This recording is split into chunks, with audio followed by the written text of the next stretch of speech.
Per pornocomunicació jo entenc bàsicament aquella comunicació que denigra, que vexa i humilia les persones. Per tant, vol dir una comunicació que exhibeix la seva intimitat, exhibeix les seves carències, les seves mancances, i això desperta una audiència de masses. La pregunta és per què?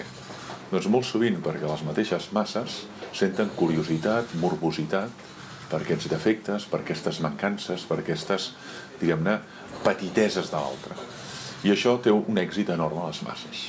Personatges que exhibeixen les seves petiteses, les seves mancances, les seves contradiccions. Tot aquest món, que no només és televisió, també és ràdio i sobretot és internet, és el que en dic pornocomunicació, que vol dir grolleria i molt sovint també vol dir unes pràctiques que vulneren el que en diríem el dret a la intimitat i a l'honor.